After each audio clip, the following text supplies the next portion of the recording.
今天这集是因为近期呢，我又要到欧洲去旅行啦。那今天跟大家分享一下，我个人推荐是长途旅行必备小物。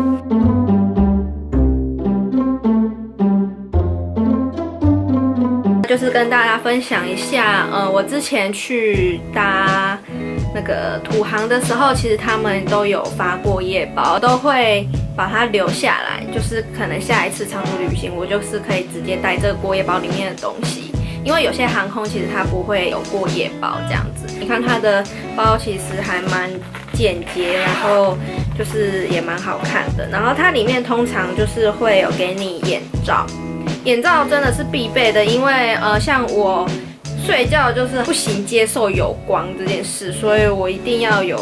就是盖得黑黑的，那样我比较睡得着。它还会给你耳塞，小朋友在哭闹的时候就真的是很崩溃，所以你也可以就是戴耳塞这样。然后这个都是它里面附的，另外它还会附这个牙刷跟牙膏，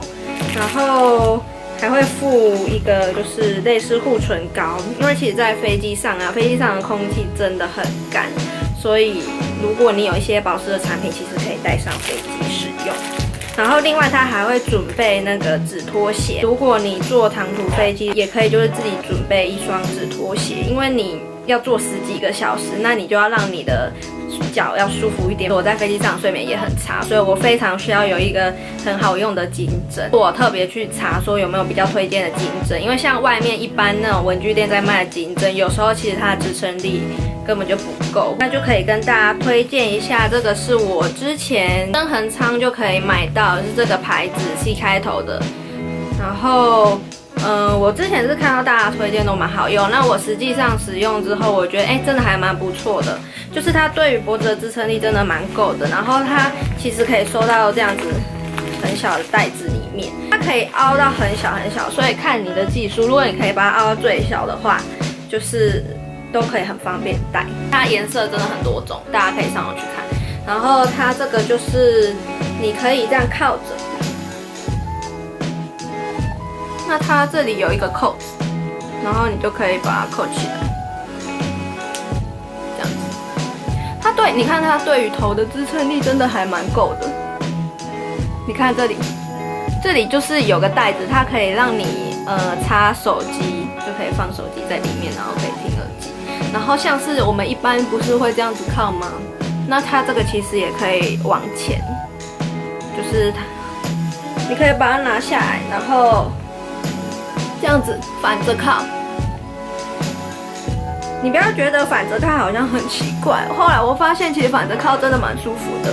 有在交通工具上面打瞌睡的人都知道，就是如果你没有一个靠枕的话，你会一直这样点头，然后或者是会落枕。但是它这个就是完全帮你服帖，然后你其实要睡的时候，你就是这里有个垫子，你就可以这样垫着。你看它左右。完全就是可以撑住你整颗头，它其实是一个很软，它没有很硬，它随便凹都可以，所以其实它摸起来就是真的是舒服的。它是有一点价位，但是我觉得是蛮值得的，因为你之后搭长途的话，你就是带着它可以走遍全世界各地，而且其实飞机上的时间10几个小时真的超难熬，所以真的推荐就是有这种睡眠困扰的人可以去买他们家的颈枕，真的很好用，而且颜色很多种。再来就是跟大家推荐一个保湿的东西，那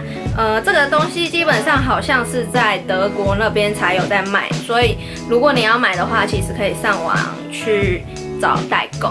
就是这2款。会像这种小小的胶囊一样，那它里面是保湿的，它会有点勾勾的。我发现去欧洲真的天气超干燥，它不管是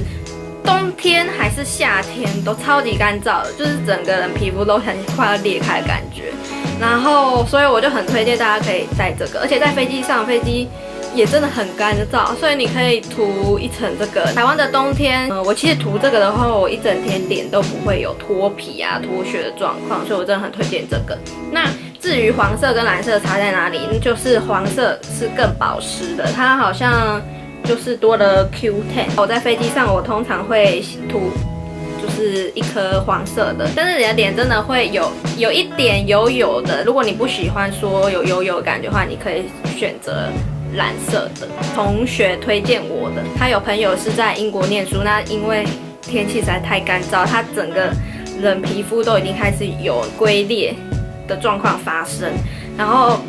他就用了这个之后，就是好改善超多。我记得德国的那个 DM 啊，全部被我们两个扫光，然后旁边的德国人就傻眼，这样就是因为这个东西真的很好用，而且其实它不贵，所以推荐大家可以去找一下这一个。我出国我真的很讨厌带太多东西，我把每一样需要用到的东西都真的尽量最精简就最精简。那我今天来跟大家推荐的是这个，好像京都才买得到的洗脸纸。这个东西也是同事送我之后才开始知道这个东西，这个真的超好用。还有这个樱花限定版跟这个一般版的洗脸，其实很难找到这种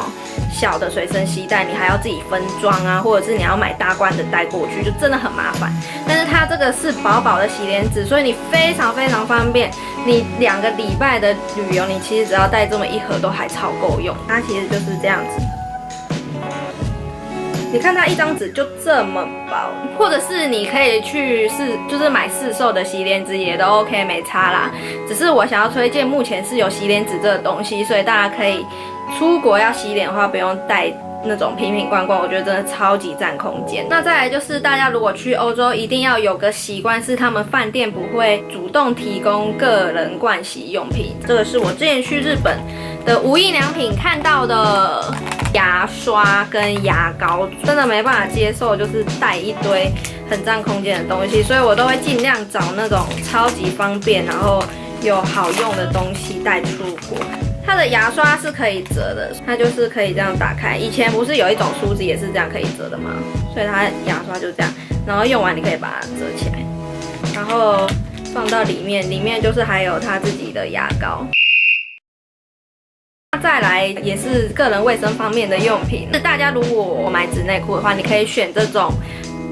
就是它有些纸内裤的包装，它不是一般的塑胶袋，它是会给你这个夹链袋。这个透明夹链袋你留着，你也可以放。上飞机只能带100毫升的东西，然后要用透明袋子装，那你就可以把这个袋子拿来装。最后2个小东西算是一种经验分享。大家都知道是澳洲很有名的木瓜霜，还有就是这个是兰芝的晚安唇膜。欧洲的天气真的很干。所以晚上在饭店睡觉的时候，都会习惯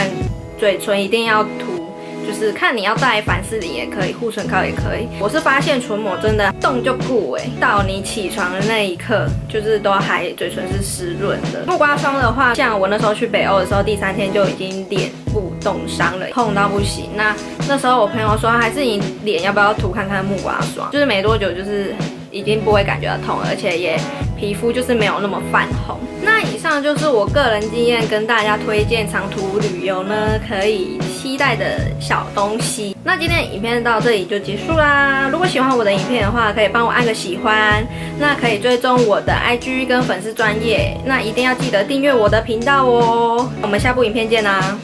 拜拜。